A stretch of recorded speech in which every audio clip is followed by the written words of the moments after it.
Hello YouTube, it is your opinionated bestie here, back with another video. We're going to be taking a look at Cardi B's speech at Miss Madam Vice President's Rally, Kamala Harris. Do not forget to like, comment, and hit that subscribe button. Do we still do this on YouTube where we're like pointing at the little box right there? First thing that I want to point out is that this is posted on Kamala Harris's own official YouTube channel, so it's a full-on endorsement. Let's get into it. Why is Cardi B walking out to like the most hood side? So this is what caught my attention to this story even in the first place, because people were talking about the fact that Cardi B got to the stage and for 1 minute, like the teleprompter wasn't working, she wasn't able to start her speech, and she's just kind of like improvising here. She's like, okay, here's the thing about Cardi B. First of all, we gotta be honest with ourselves, right? I don't know Cardi B's education level, no offense. So I'm like, either one, she is just very nervous and she like can't do the speech, or two, I feel like as most of us suspect, she doesn't know, she don't know that speech. Kamala Harris in office for 8 years. Girl, someone brought her phone out and she's reading off the phone. I'm telling you, she doesn't know the speech.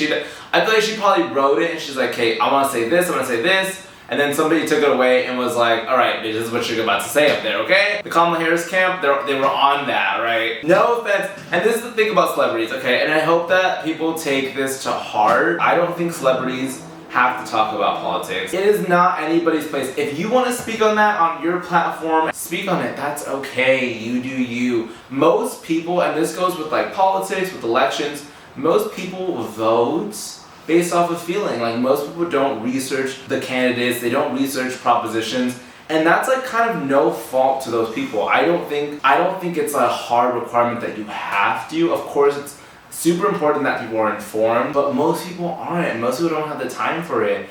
Most people vote just based off of feeling, or just based off of like specific personal fundamental values, and no one's gonna change that for them. You support whoever you want to support. Now this election, I'm definitely going for Kamala Harris, alright? Because what has been going on that side, like at some point, y'all got, and this is the other thing with politics, is like, it's such a performance. That's why you have someone here like Cardi B on stage, basically like, no offense to Cardi B, I love Cardi B, but she's kind of like a jester. Like, she is just performing on behalf of the Democratic Party. And I'm saying this as a fan of Kamala Harris. Vote for the policies that matter to you, but also recognize, hey, like, this is just a show. But I love the show, so let's get back into it. Now, I took my time writing this speech, so I'm gonna make sure I deliver it right. She said, I took my time writing this speech. Girl, I wanna see the drafts of this speech, please, before it went to the editor. Cardi B's people, send me the draft. I'm gonna review it. We're gonna review it together, okay? They'd be like, how she got there? Hold on, let me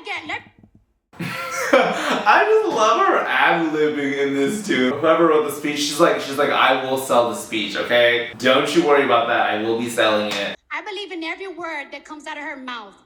Girl, please, every word that comes out of her mouth, she's not Abraham Lincoln, alright? I'm not shitting on Kamala because, again, I just want this to be clear because I feel like I don't want this to come across as like a pro-Trump. And this is the issue of politics. It's like, let's just call it for what it is. She's like, I believe everything that comes out of Kamala Harris's mouth. Bitch, please, come on. Even your husband, girl, like, you believe everything that came out of his mouth? How are you gonna believe a stranger? Someone you don't know, okay? Please. There is also like a veneration of political leaders. People are going to be like such evangelists for their person that I'm just like, what does this person have on you? That you're so confined to them, like anything they say, like you are going to agree with them. The standard that you hold Kamala Harris to is not the same standard that you hold Donald Trump to, and you know that's true. I get you want him to win, but I'm just like, at least be like honest about your critique.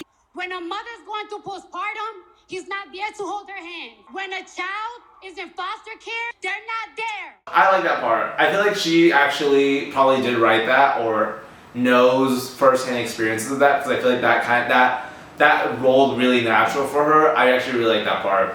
She ate with that. Pro-choice, pro-life, that whole thing is so interesting to me because I'm like, it's such a personal thing that somebody goes through. Like, you don't know the details of everybody's choices in life. And while I can understand from the conservative side, like, how that is tied religiously, I totally respect that. But I guess I just think it's like, you could still be pro-choice and anti-abortion in your own personal life, like people you love, whether it's like your spouse, whether it's a family friend, whatever that is. You can still encourage that person to have their child and to like help support that particular baby that's born. A pro-life stance where nobody can access that kind of health care, which is kind of like, I know that's not the end goal for every conservative, but where that is a circumstance, it's like you have to just understand that there are different needs that people have, and ultimately abortion is like a medical procedure. I think the biggest thing with this pro-life, pro-choice thing is like determining what is that appropriate time frame.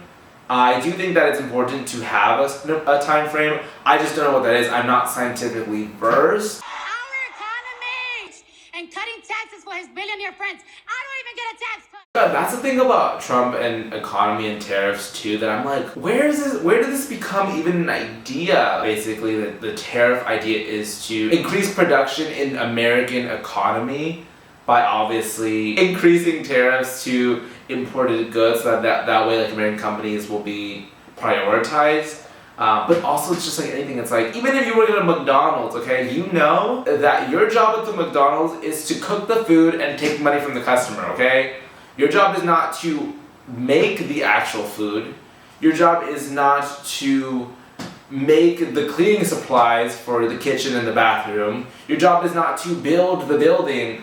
All of those like segments and pieces, those are like in a way outsourced, and everybody does their part. Everybody has their specialty in that little chain. That's just how the US economy also works, you guys. We need businesses that are at the best, the cheapest, and available so that we can develop our industries that we are good at. So that's why I'm just like, where does Trump even get that idea from? Because it's just fundamentally not a good idea for the economy. Alright y'all, you guys heard it there. That was Cardi B's speech at Kamala Harris's rally. Now tell me what you guys think about celebrities joining for political events. Do you guys like it? Do you guys not like it? What do we feel? What are we feeling? Please sound off in the comments, and thank you guys so much for joining me on today's episode. And I hope to see you guys very soon. Bye!